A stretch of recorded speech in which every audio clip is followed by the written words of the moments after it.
This is an example shared in the physio community, and I thought that you would like to see it too.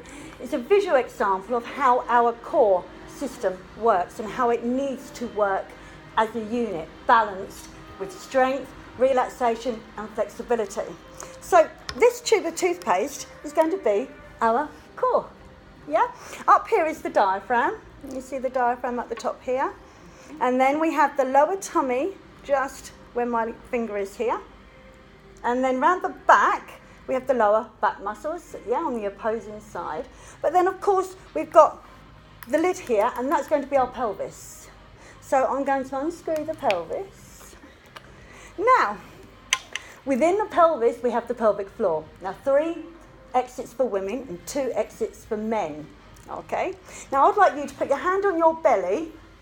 That's it, put your hand on your belly. That's it. Give yourself a tiny little cough. Now, do you feel the pressure in your hand? And that's your belly. Now, they call that intra-abdominal pressure. And that is the load of force coming from the diaphragm into your belly, down directly into the pelvic floor itself. Now, if all your muscle balance is correct, then when you do your cough, everything's okay. Yeah? Everything's working and reacting as it should do. But if everything isn't all okay, now that could be down to posture, it could be down to your breathing mechanics, it could be down to surgery, weak abdominals, weak lower back. There are so many reasons. If things are not balanced and working correctly, when you do your cough, this happens. Ugh, okay? Now that is our example of incontinence coming out of one of those exits. You can laugh, that's fine. It could also be pelvic organ prolapse. So pelvic organ prolapse is your uterus, your bladder or your bowel. It could be your urethra or it could be rectal. Now quite often what occurs with pelvic floor issues is that you could have a weak lower abdominal muscle. So here's that part of the core there, yeah, the weak lower abdominal muscle. Now, the lower abdominal muscle could be weak for various reasons. It could be that you've had surgery. It could be that you've got diastasis recti post-pregnancy. You don't just get diastasis recti, though, through pregnancy. There's other reasons for that. So just say that you've got a weak lower abdominal. It's not responding one reason or another. Okay, now the connection of the lower abdominal to the pelvic floor is absolutely necessary. In fact, here on the pelvis, you'll see that this is your pelvic floor. Your lower abdominal actually attaches on that area. So you go for your cough with your weak lower abdominal, and this is all part of the core, yeah? Now, what you're going to see is not just the incontinence coming out. Can we got it there? Can you see that toothpaste there coming out through there? Now, that could be a hernia. Yeah, when you go to lift something, your belly could distend if it's weak, and a hernia could occur.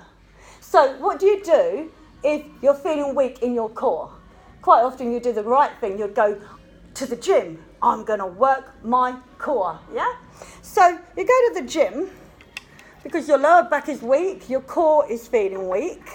Now, again, there could be surgery on the back that's occurred, or just lower back weakness due to the weakness within the core, which is affecting maybe the pelvic floor, the lower abdominal muscle. And you do what you think you should be doing when you go to the gym, and you go to do some sit-ups. So you go to do your sit-up, and as you do your sit-up, now we've got a herniated disc, or the back just becomes weaker, and we've got more incontinence, and we've got maybe more possible prolapse going on in the pelvic organs, and the hernia and the abdominals are getting deeper and deeper and distending, and we've got this gloopy mess. And guess what? The NHS are literally mopping this whole problem up. It's costing an absolute fortune. So for that reason, we have Adore Your Pelvic Floor, which is a national accredited program, and we have our coaches that we train up to deliver the program. We train up fitness professionals to deliver the program, and we also offer pelvic floor awareness workshops to midwives and to fitness professionals. So I hope you enjoyed that. I'm going to continue to mop this up, and thank you very much for listening. Thank you.